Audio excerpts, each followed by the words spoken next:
ವಿಂಧ್ಯ ಪರ್ವತವು ಅತಿ ಎತ್ತರಕ್ಕೆ ಬೆಳೆದಂತೆ ಸೂರ್ಯನ ಬೆಳಕು ಭೂಮಿಗೆ ತಾಕಲೇ ಇಲ್ಲ. ಇದನ್ನು ನೋಡಿ ದೇವತೆಗಳೆಲ್ಲ ಕಂಗಾಲಾದರು. ಇದಕ್ಕೆ ಒಂದೇ ಪರಿಹಾರ.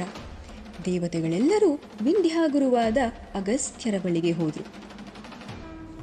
ಈ ಕಡೆ ಅಗಸ್ತ್ಯರು ಹಾಗೂ ಅವರ ಪತ್ನಿ ಲೋಪಮುದ್ರಾದೇವಿ ಶಿವನ ಆಜ್ಞೆಯಂತೆ ದಕ್ಷಿಣ ಭಾರತಕ್ಕೆ ಪ್ರಯಾಣವನ್ನು ಆರಂಭಿಸಿದರು.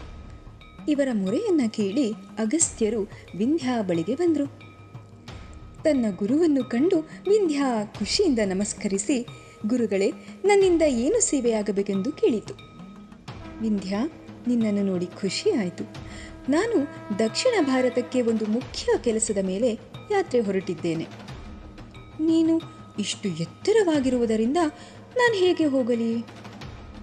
ಒಂದು ಕ್ಷಣ ತಲೆ ಬಾಗಿಸುತ್ತೀಯಾ? ಅರೆ, ಖಂಡಿತ ಗುರುದೇವ, ನಿಮ್ಮ ಸೇವೆಗೆ ನಾನು ಸದಾ ಸಿದ್ಧ. ಧನ್ಯವಾದ. ಆದರೆ ನಾನು ಹಿಂದಿರುಗುವವರೆಗೂ ಹೀಗೇ ತಗ್ಗಿರು ಎಂದು ಹೇಳಿದರು. ಅಗಸ್ತ್ಯರು ದಕ್ಷಿಣಕ್ಕೆ ತೆರಳಿದರು, ಆದರೆ ಹಿಂದಿರುಗಲೇ ಇಲ್ಲ. ಹಾಗಾಗಿ ವಿಂಧ್ಯ ಪರ್ವತವು ಇಂದಿಗೂ ತಗ್ಗಿದ ಪರ್ವತವಾಗಿಯೇ ಇದೆ. ನಿಜವಾದ ಮಹತ್ವ ಗರ್ವದಲ್ಲಿಲ್ಲ, ವಿನಯದಲ್ಲಿದೆ ಎಂಬುದು ಈ ಕಥೆಯ ಸಾರಾಂಶ.